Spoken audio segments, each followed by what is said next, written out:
देखिए, जो chief secretary की आपने बात की राजीव जी, चीफ सेक्रेटरी भी जो योगी जी के चहेते चीफ सेक्रेटरी थे, उनको एक्सटेंशन ना देकर उनको होम कार्डर पे बुला लिया गया है वापस। और जो नए चीफ सेक्रेटरी बने वो योगी जी से सलाह मशवरा करके नहीं बनाए गए हैं। तो ये बहुत सारी बातें उत्तर प्रदेश में हो रही हैं। लेकिन मैं उत्तर प्रदेश में आने के पहले एक बार सतपाल मलिक पे और एक बात कह दूं कि देखिए, जो गुजरात कैंप है, तो गुजरात कैंप के 3 हिस्से हैं। एक बीजेपी के अंदर है गुजरात कैंप, और दूसरा कॉरपोरेट गुजरात कैंप है, जिसमें अडानी और अंबानी भी दो अलग अलग ध्रुव हमको दिखाई दे रहे हैं। जिसमें हाल फिलहाल आप देखिए कि बेतहाशा ठेके और बेतहाशा फेवर जो सरकार की तरफ से वो अडानी साहब को जा रहा है। एशिया में नंबर 1 के रिचेस्ट में उन्होंने अंबानी के आगे पहुंच गए, ये भी हमने देख लिया। उसके बाद ब्यूरोक्रेसी में जो गुजरात कैंप है वो डोमिनेट करता है। जैसे किसी ज़माने में कश्मीरी पंडित लॉबी जो है वो आईएएस में रूल करती थी, आज वो जगह गुजराती कैडर के आईएएस अफसरों ने ले ली है। तो इन तीनों गुजराती कैंप के अंदर भी बड़ी डायनेमिक्स है, और इनके विपक्ष और पक्ष में भी बहुत सारा कुछ खेल सत्ता के गलियारों में सुनाई पड़ता है। इसलिए मैंने कहा कि सतपाल मलिक ने जो बात कही है वो मैंने पहली बार नहीं सुनी है, ये मैं और लोगों से भी सुन चुका हूं, लेकिन हाँ, कैमरे के सामने पहली बार सतपाल मलिक साहब के जरिए आई। सतपाल मलिक, जैसी हमारे साथियों ने कहा भी, सतपाल मलिक होम मिनिस्टर अमित शाह को रिपोर्ट करते हैं, और उन्हीं के रहते हुए 370 वहां पे लगा, हटा वहां से, कश्मीर से। तो उनका एक व्यक्तिगत जो इक्वेशन है अमित शाह से बहुत अच्छा है। और मैं उसी के बिना पे अभी कह दूं कि प्रधानमंत्री मोदी को सबसे बुरी तरीके से एम्बैरस करने वाला पब्लिकली बयान देने के बाद भी ट्विटर पे बीजेपी आईटी सेल का कैंपेन चलाए जाने के बावजूद भी, अगर इस बात में कोई सच्चाई है कि ये कैंप में कुछ खटर पटर हो रही है, तो सतपाल मलिक का इस्तीफा नहीं होगा। सतपाल मलिक गवर्नर बने रहेंगे ये कहने के बावजूद भी। अब मैं आता हूं टेनी और इन सब के मामलों पे। देखिए, 5,000 शब्दों की चार्जशीट आ गई। पुलिस और सरकारी एजेंसियां कैसे काम करती हैं वो अभी हमने थोड़े दिन पहले देख लिया कि इनकम टैक्स की एक पार्टी गई और उसने गलत जैन के यहाँ रेड मार दी, इत्र वाले के यहाँ। प्रधानमंत्री ने कानपुर में बयान भी दे दिया। फिर उसके उसके यहाँ जो बरामदगी हुई, उस बरामदगी को कह दिया गया कि टर्नओवर का हिस्सा था। और इतनी बेशर्मी कि उसके कुछ ही दिनों के 2 दिन 3 दिन के अंदर एक दूसरे जो समाजवादी यानी भूल सुधार हुआ और समाजवादी पार्टी के करीबी और जो उनके एमएलसी इत्र वाले जैन साहब उनके यहाँ रेड पड़ गई।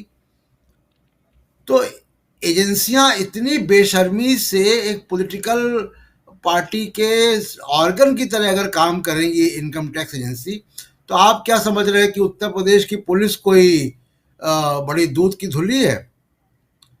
कि उत्तर प्रदेश की पुलिस इस तरीके से नहीं काम करेगी, इस तरीके से सीबीआई काम करती है और ईडी काम करता है और इनकम टैक्स काम करता है। उत्तर प्रदेश की पुलिस भी टेनी को अगर फंसा रही है, टेनी के लड़के को उन्होंने चार्जशीट में नामजद किया है, तो आप ये मान के चलें कि ये पॉलिटिकल फैसला है और ये योगी की तरफ से संदेश है मोदी साहब को, केंद्र को, कि उत्तर प्रदेश में हम हैं। तो साइडलाइन करने की जो उनको कोशिश की गई कि पैदल चला दिया, उनको फोटो भी खिंचवा दी, फिर वो कंधे में हाथ रख के फोटो आ गई, फिर बनारस में वो उनको लगातार फ्रेम के बाहर रखा गया योगी जी को। तो ये जो तमाम कोशिशें कैमरों के जरिए और थिएट्रिक्स के जरिए जो मोदी साहब कर रहे हैं, तो ऐसा नहीं कि उनको योगी उसका जवाब नहीं दे रहे, जवाब दे रहे हैं, वो अपने तरीके से जवाब दे रहे हैं। उन्होंने अजय मिश्रा टेनी को फंसा के रखा हुआ है और वो रखेंगे भी आगे। तो बीजेपी के अंदर खटर पटर तो है, एक बात। दूसरी बात, देखिए पहली बार ये मैं देख रहा हूँ हाल फिलहाल के चुनावों में, इवन बंगाल के चुनाव में जो कि बीजेपी की जमीन नहीं थी, नैरेटिव बीजेपी सेट कर रही थी। उत्तर प्रदेश में पहला राउंड तो देखिए प्रियंका गांधी को गया, और उसके बाद नैरेटिव उत्तर प्रदेश में अभी भी बीजेपी नहीं सेट कर रही है। ये बहुत कुछ कर रहे हैं, ये धर्म संसद में कत्लेआम की घोषणाएं हो रही हैं, हम सब जानते हैं कि ये कैसे होता है। तो ये कोई लुकी छुपी बात नहीं है कि उनके पीछे कौन है। हर बात को बताने के लिए सतपाल मलिक नहीं आएंगे हमारे पास, लेकिन वो सामने है सब कि वो कौन लोग हैं, वो क्यों किया जाता है, चुनाव के पहले ही क्यों हो जाता है ये सारी चीज़ें।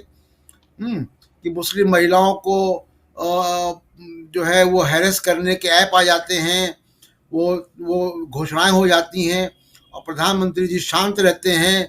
महात्मा गांधी को गाली दी जाती है तो भी प्रधानमंत्री जी शांत रहते हैं। हर चीज बताने के लिए सतपाल मलिक नहीं आएंगे, हमको खुद समझना चाहिए कि ये किसके इशारे पर हो रहा है। तो उत्तर प्रदेश में पहली बार ये है कि बीजेपी नैरेटिव अभी तक कंट्रोल बीजेपी नहीं कर पा रही है, जिसकी हम लोग लगातार चर्चा करते रहे। उसमें किसान आंदोलन का भी एक बड़ा योगदान है। प्रियंका गांधी, अखिलेश यादव जो कर रहे हैं सो कर रहे हैं, लेकिन जो पहली चोट है वो, और एक पॉलिटिकल पार्टी के बारे में हम लोग चर्चा अक्सर यहाँ पे नहीं करते, आरएलडी। मैं हाल फिलहाल उनके लोगों से, उनके नेताओं से भी मिला हूं, उनका कॉन्फिडेंस बहुत अच्छा है। वो अपने इलाके में, उनकी पकड़ पहले से मजबूत हुई है जो उन्होंने 2012 के बाद से खो दी थी। तो उत्तर प्रदेश का चुनाव बहुत मुश्किल होगा बीजेपी के लिए, इतने डिफरेंसेस के बीच में जाना और नैरेटिव कंट्रोल ना करना।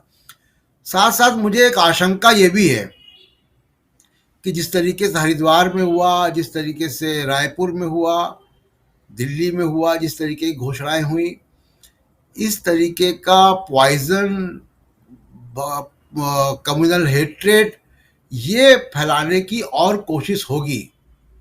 और इसके लिए मीडिया को, सिविल सोसाइटी को, नागरिकों को सतर्क रहना चाहिए कि हमारे चुनाव लोकतांत्रिक ढंग से हो और उसमें कोई इस तरीके के जहर बोलने वाले मुद्दों पर चुनाव ना हो। राजीव जी, आप बता रहे हैं। और उत्तर प्रदेश के अलीगढ़ में